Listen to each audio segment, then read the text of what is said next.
Hello. Welcome to Season 8 of the Horrific Podcast. We're two friends who live in different places but share a love for scary movies.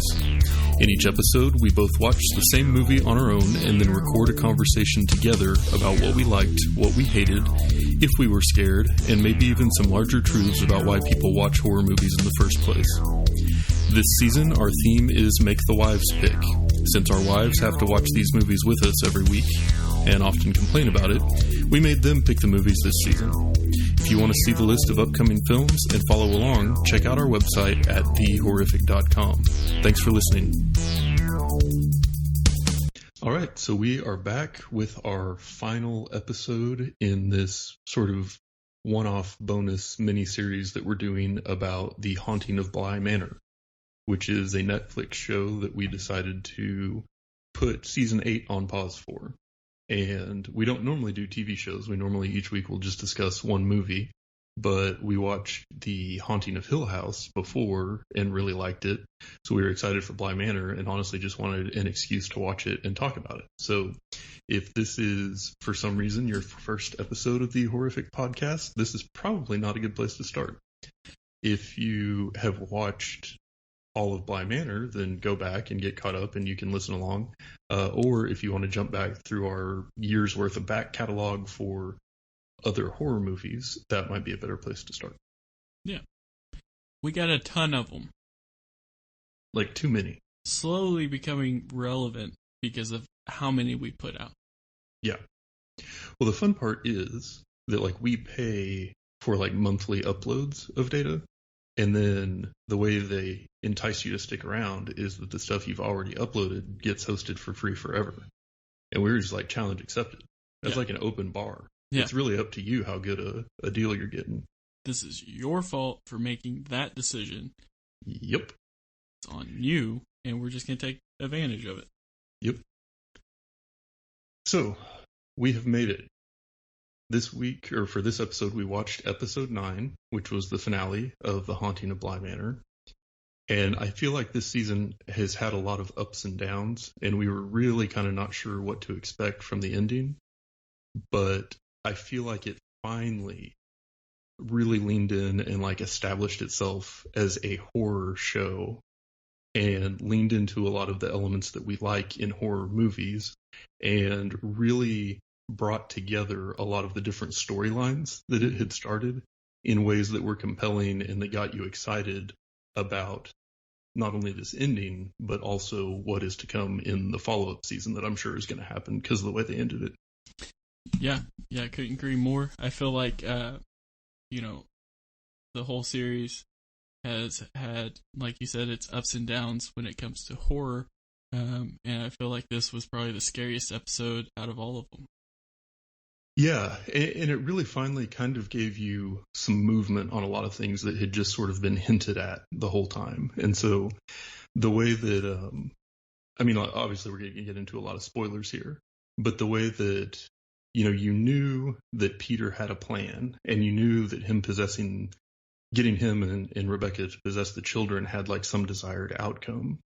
But I think not even he realized the full implications of that. So when he, in Miles's body, invited the Lady of the Lake in, they basically just created a badass supervillain. So now you've got this child, Miles, who is inhabited by both this evil, scheming Peter and then this sort of untamable rage from what's left of Viola's ghost.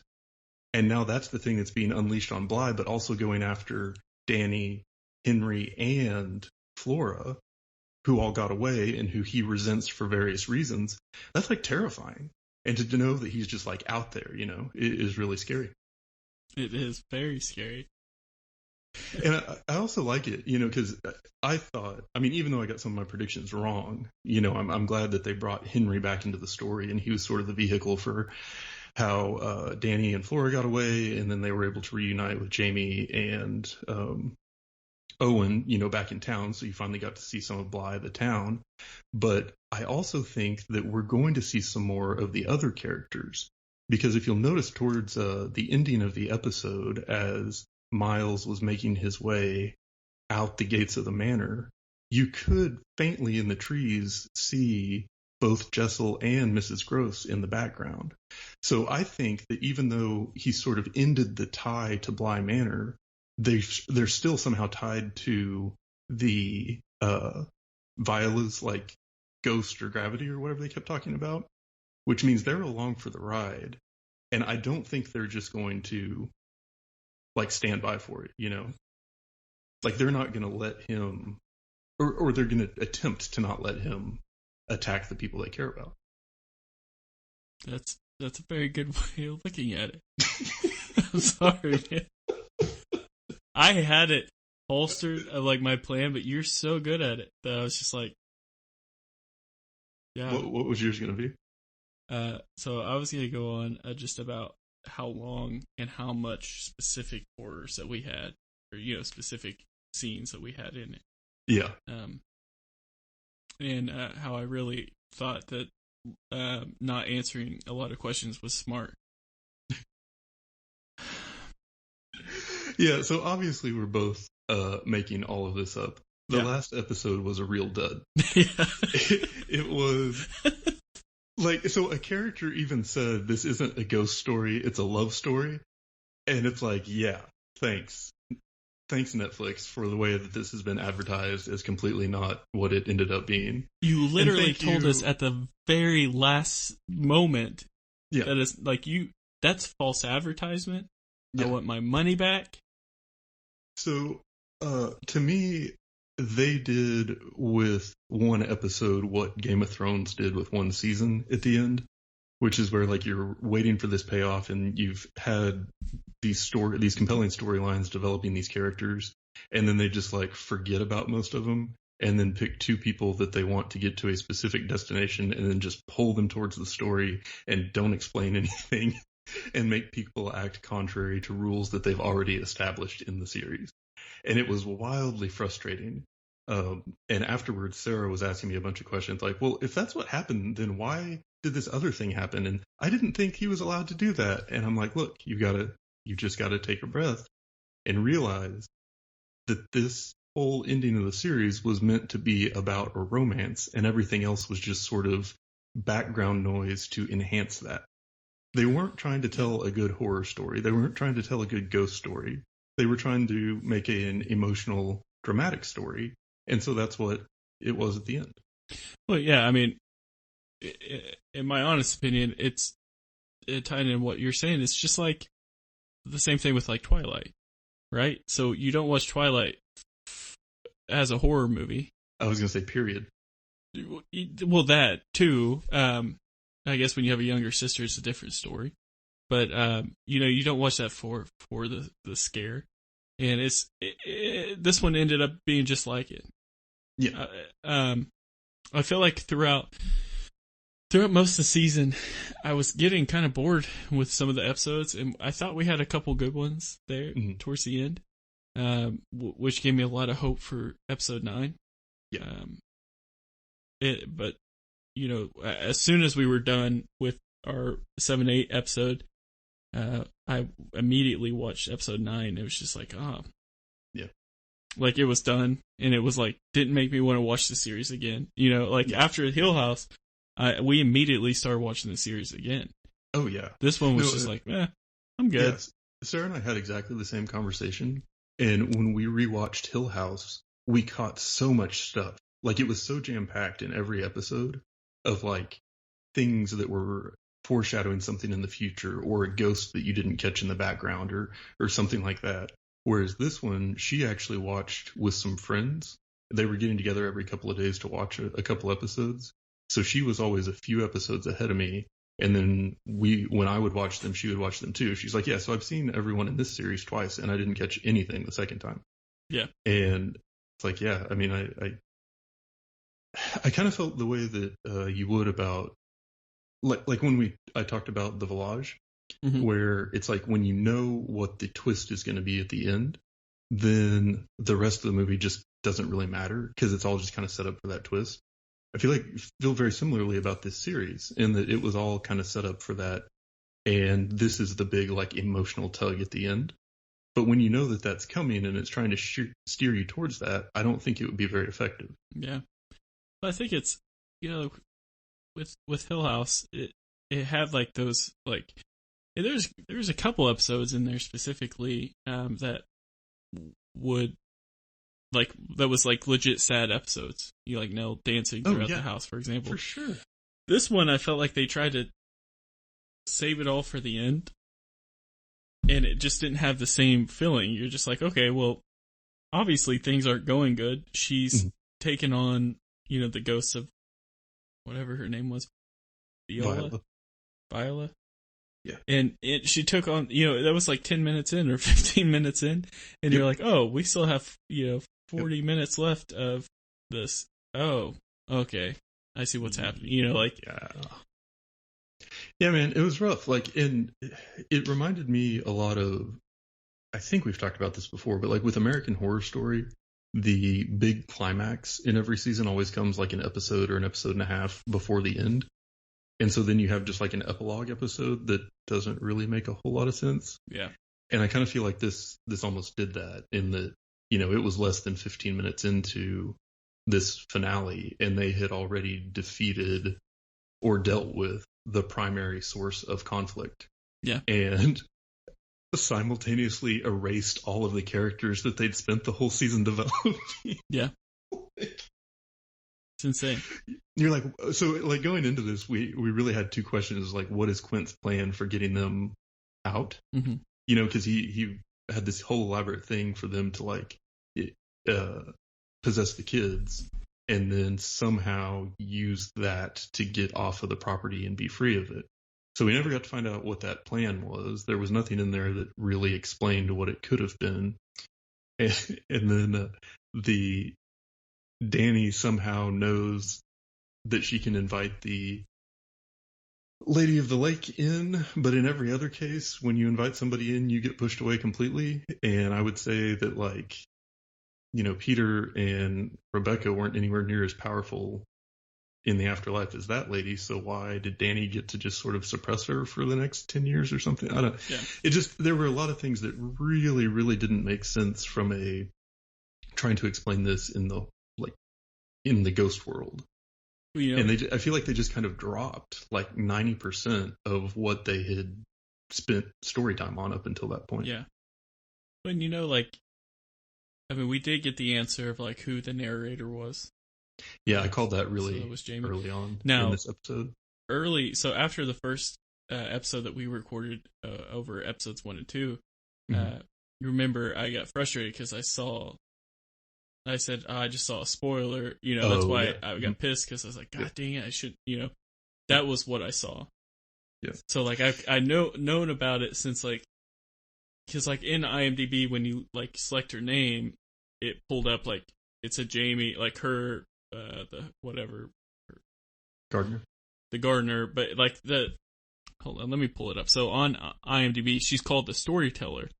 But it's the storyteller, which is why I selected. It says / older Jamie, and I was like, shit! Like I just saw, and so like when we were talking about it, I was like trying to be like, I don't know, but like I knew, and I felt guilty. That was probably the worst secret I've ever held from you, and I apologize.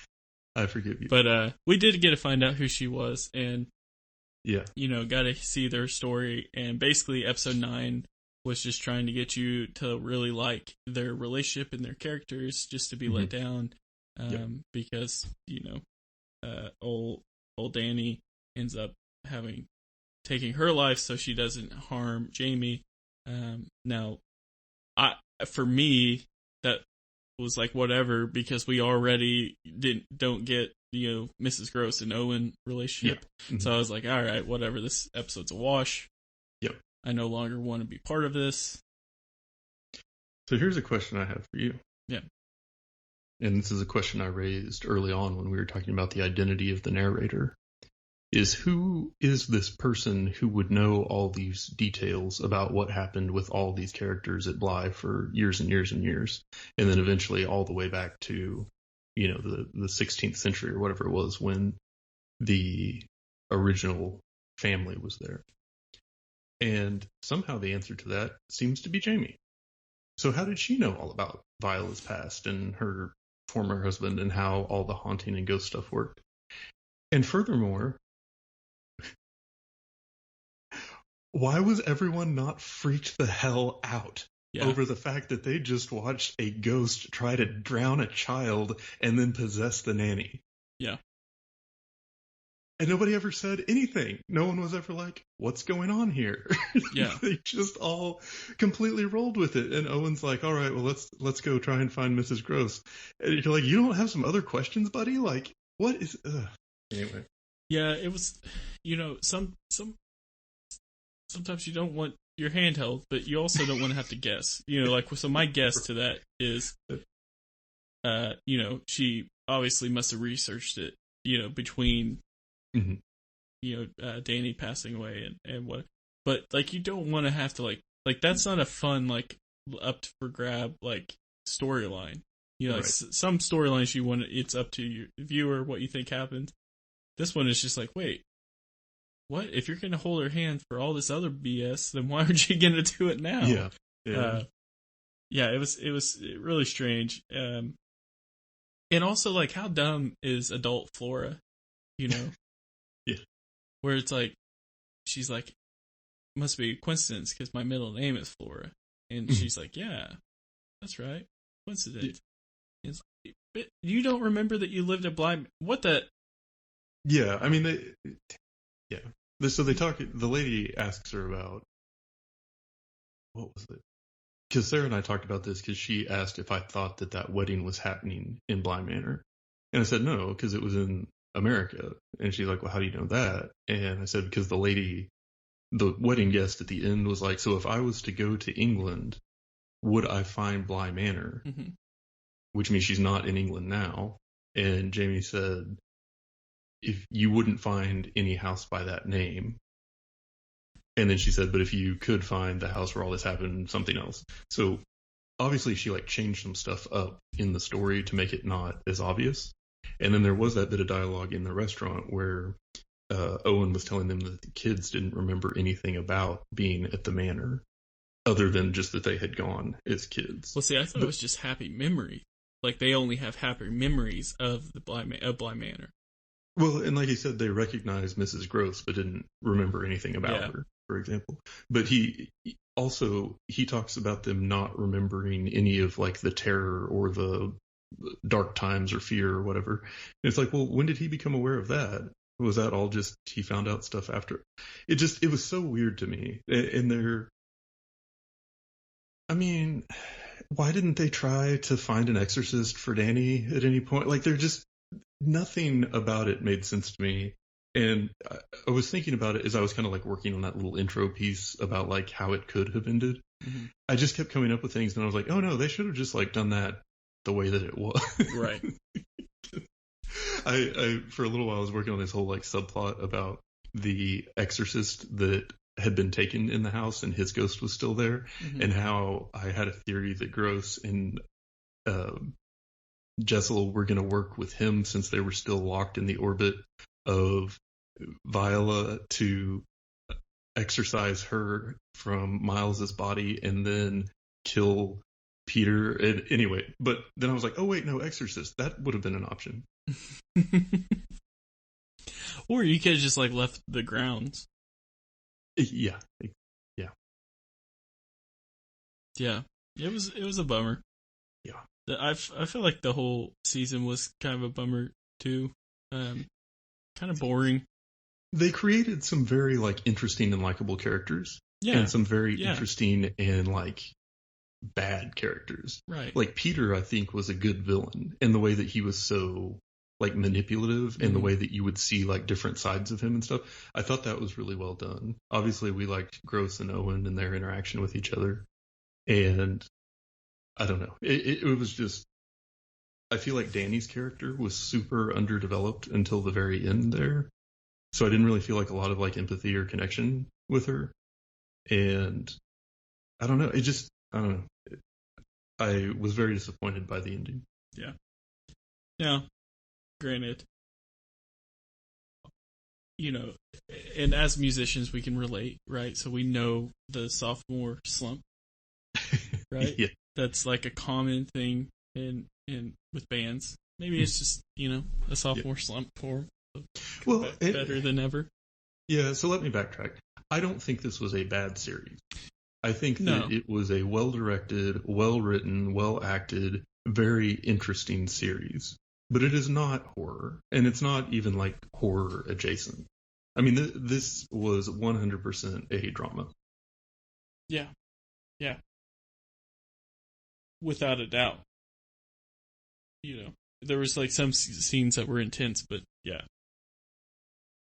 It would have been like a series that I would have stopped paying attention to, like if Katie was watching and just like got on my phone or something and look up motorcycle parts or whatever, like it just kind of got, a little weird, but I mean, we had some fun moments along the way. I enjoyed like talking about it and like speculating about what was going on. Like the mystery aspect, I think was good, but I feel like a lot of the season telegraphed that it was going to be much more horror focused, and I really had high hopes for this last episode that would sort of bring it together and really like hit on that level, and it just didn't. So now my expectations weren't met, and I'm disappointed and bitter, and that's why I'm being super negative. Also, it's a Monday, and it's really overcast and gross outside, and I had to work all day. So yeah, 30s in the 30s here. Yeah, I mean, like you said, if you're going into this series thinking that you're watching like a horror TV show, you're not. And I'm glad I could stop that. But also, if like you're listening to episode 9 on a TV show that you haven't seen, late. I also I respect the hell out of you and like legit would like to work with you on future projects. Yes. But in this situation, it's just yeah, well, we watched it. And here's the thing too, though. Season 3 comes out. We're gonna watch it too, and probably do a show on it. Just because all from the first season. Yeah. Well, and so talking about TV shows on Netflix. Did you watch Ratched? Mm-mm. So I feel like it was very similar, and it had some like darker, like more intense moments and stuff. But overall, it was really just kind of a drama with an epilogue episode at the end. So I kind of wonder if that's like going to be their formula for shows going forward, because it works well. That it's like really it's just a drama, but they've wrapped it up in some danger to make it more interesting or engaging. But I would really love just like a sold out horror TV show. Yeah. And if they can make that, I'll be back on board. Because they make really high quality stuff. Yeah. I'd be 100% on board. So if anyone has recommendations for a good, modern, like actually trying to be horror TV show, let us know. Yeah. What's the email address? bootiesandbeer@gmail.com.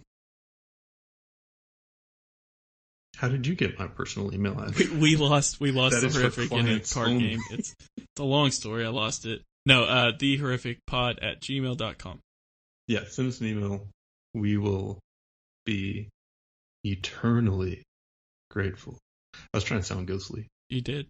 Scared the shit out of me. More in 30 seconds than an entire season of a show we just watched. But anyway, next week we will be back with a normal review, a horror movie episode, and I personally am excited to have that as like a palate cleanser. Yeah, so our wives kind of made out pretty well in this thing. We stop in the middle of the season of movies they picked and get a shit show, and now we're going back to movies and we're looking forward to it. Oh yeah, it made us much more like excited about the movies they picked, because we were in a bit of a slump before. Yeah, all I could think to myself, I can't wait to watch Jeepers Creepers 2. Oh, first time anyone said that ever. I'm just kidding. Yeah. Yep. Also, here's what they could have done better real quick with episode 9 is they could have talked about the horrors of alcoholism with Henry. I would like to see how he was able to stop drinking as much as he was cold turkey. I was going to say, did you mean instead of just downplaying it and acting like it just never happened? Yes. Yeah. That's exactly what I mean. Yeah. But been a good little series. We were able to discuss some cool things, I guess. Yeah, it was a good topic of conversation. Yeah, for the first 8 episodes. But yeah, thanks for listening. We will talk to you next time. And that's it for today's episode. If you've listened this far, then thank you, and we hope you've enjoyed it. We're always looking for new ideas, so if you have any questions, comments, or movie suggestions, please send us an email at thehorrificpod@gmail.com, or feel free to comment on or message our Facebook page. Just search for The Horrific Podcast. Thanks for listening.